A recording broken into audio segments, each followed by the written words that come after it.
Chapter 10. Clavius Base. Clavius, 240 kilometers across, is the second largest crater that can be seen from Earth. Here, man was building his first permanent base on the Moon. In an emergency, it could produce everything it needed to support life. Solid chemicals and gases could be produced by processing local rocks. In a great hothouse, under lamps at night and sunlight by day, thousands of small plants grew to provide oxygen and food. The scientists could turn these and other material grown in water into very good copies of bread and meat and vegetables. The hundreds of men and women who worked on the base were all highly trained scientists and technicians, carefully chosen before they had left Earth. Though living on the Moon was physically easier than in the early days, it was still psychologically difficult. It did have its attractions, though. One of them was the low gravity, which produced a general feeling of happiness. However, this had its dangers. It was simple enough to travel in a straight line.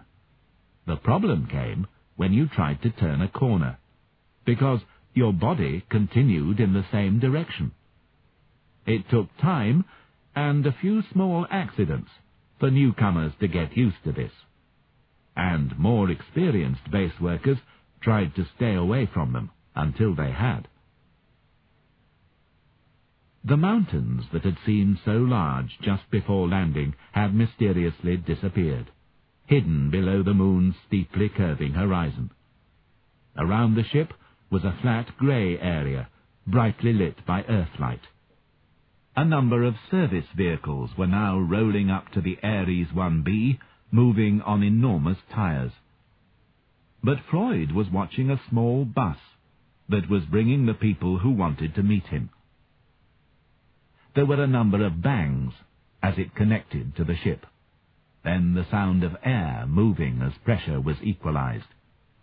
The inside door of the airlock opened, and the welcoming party arrived. It was led by Ralph Halverson, the base commander. With him was his chief scientist, Dr. Roy Michaels, and a group of scientists and managers.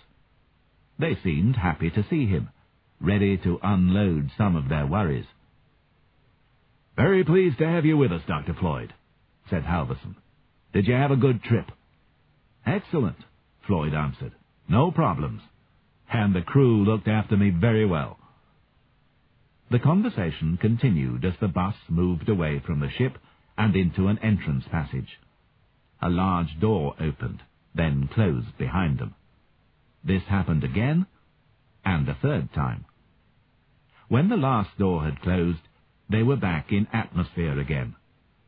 The people Floyd saw were wearing normal clothes. After a short walk, they arrived in an office area.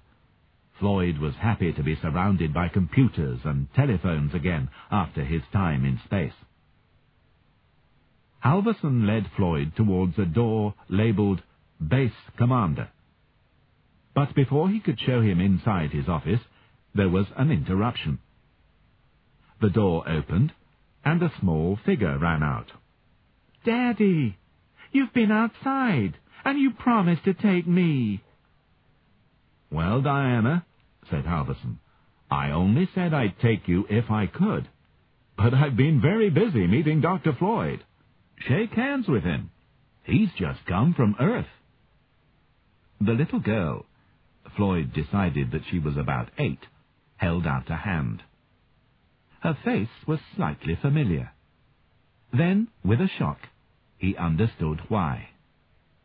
"I don't believe it," he said.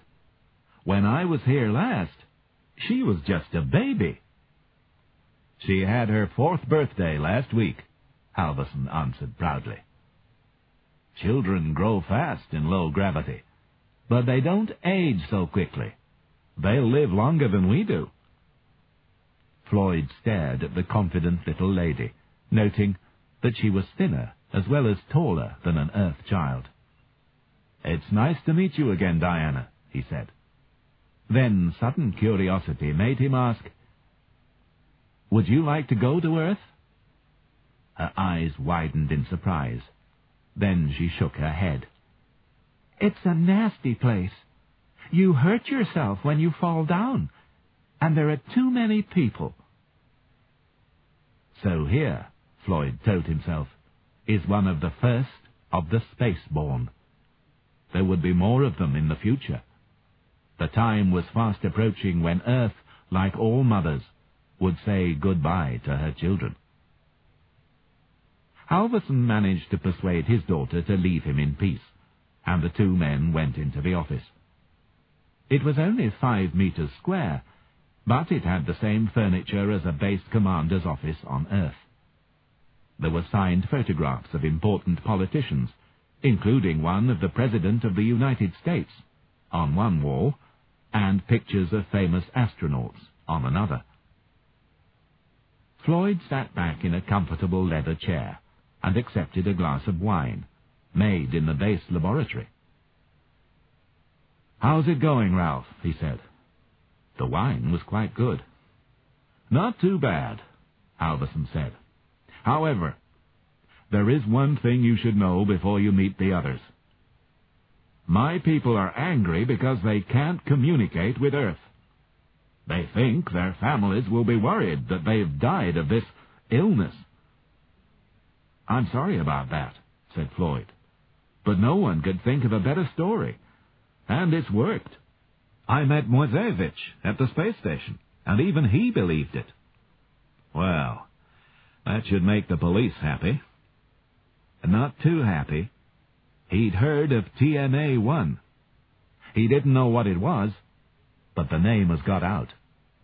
We need to find out what the thing is, and quickly."